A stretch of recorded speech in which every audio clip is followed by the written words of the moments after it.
Hello students, welcome back on my channel. हम पढ़ रहे हैं बिजनेस स्टडीज की बुक और हमारा 12th क्लास का 5th चैप्टर ऑर्गेनाइजिंग चल रहा है।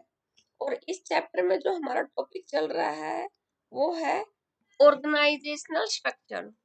ऑर्गेनाइजेशनल स्ट्रक्चर को यहाँ पे हमने 2 पार्ट में डिवाइड किया है, फंक्शनल स्ट्रक्चर और divisional structure.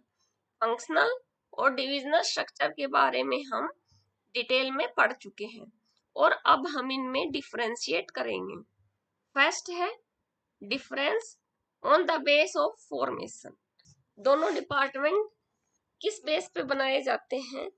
Formation is based on functions. जो फंक्शनल स्ट्रक्चर है उसका फंक्शंस के बेस पे बनाया जाता है। डिविजनल स्ट्रक्चर को प्रोडक्ट लाइन के बेस पे बनाया जाता है और जो फंक्शंस हैं वो सपोर्ट करते हैं। Second, specialisation. फंक्शनल स्पेशलाइजेशन, जो फंक्शनल स्ट्रक्चर है उसमें फंक्शंस के रिगार्डिंग स्पेशलाइजेशन होना चाहिए, प्रोडक्ट स्पेशलाइजेशन। और डिविजनल स्ट्रक्चर में प्रोडक्ट के रिगार्डिंग स्पेशलाइजेशन होना आवश्यक है। Third is responsibility, difficult to fix on a department. Functional structure में रिस्पॉन्सिबिलिटी किसी एक डिपार्टमेंट पे फिक्स करना डिफिकल्ट होता है। Easy to fix responsibility for performance. लेकिन डिविजनल स्ट्रक्चर में हम रिस्पॉन्सिबिलिटी को इजीली फिक्स कर सकते हैं क्योंकि जो डिवीजन हेड होता है उसके अंडर सारे फंक्शंस किए जाते हैं। Fourth, managerial development, difficult as each functional manager has to report to the top management. जो मैनेजर्स होते हैं उनका डेवलपमेंट फंक्शनल स्ट्रक्चर में डिफिकल्ट होता है क्योंकि जो फंक्शनल जो मैनेजर होते हैं वो टॉप मैनेजमेंट को रिपोर्ट करते हैं। एक मैनेजर को सिर्फ एक ही फंक्शन के रिगार्डिंग नॉलेज होती है, इसलिए उनका जो प्रमोशन करना डिफिकल्ट होता है। जैसे कि अगर कोई सेल्स डिपार्टमेंट का मैनेजर है तो उसको सेल्स के रिगार्डिंग ही जो फंक्शंस हैं उनकी नॉलेज है, दूसरे फंक्शंस की नहीं है। उनका जो टॉप मैनेजमेंट है उसके लिए उसको प्रमोट नहीं कर सकते क्योंकि उसको सभी जो फंक्शंस हैं उसकी नॉलेज नहीं है। Divisional structure, easier autonomy as well as the chance to perform multiple functions helps in managerial development.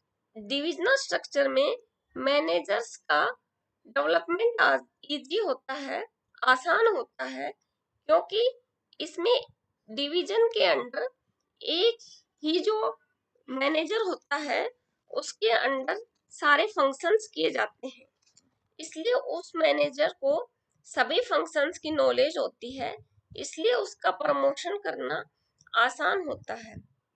Fifth is cost, functional are not duplicated hence economical. जो फंक्शनल जो स्ट्रक्चर है उसमें वर्क के duplication होने की मतलब किसी भी वर्क के रिपीट होने की पॉसिबिलिटी नहीं होती है, इसलिए जो फंक्शनल स्ट्रक्चर है वो इकोनॉमिक होते हैं, मीन्स उनकी कॉस्ट कम होती है।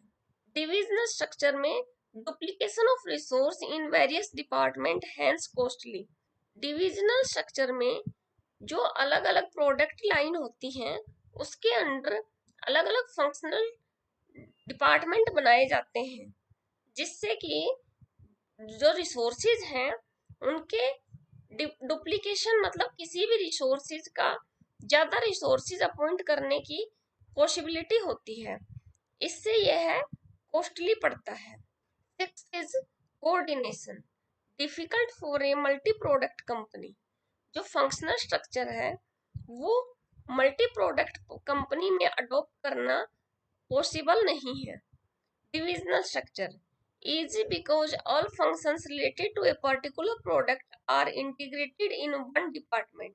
जो डिविजनल स्ट्रक्चर है वो मल्टी प्रोडक्ट कंपनी में इजीली अडॉप्ट किया जा सकता है और उसमें कोऑर्डिनेशन करना आसान होता है क्योंकि जो फंक्शंस जो होते हैं वो एक पर्टिकुलर प्रोडक्ट से रिलेटेड सभी जो है एक ही डिपार्टमेंट के अंडर होते हैं, जिनसे वो आपस में एक दूसरे से इंटीग्रेटेड होते हैं, जुड़े हुए होते हैं, इसलिए उनमें कोऑर्डिनेशन करना आसान होता है।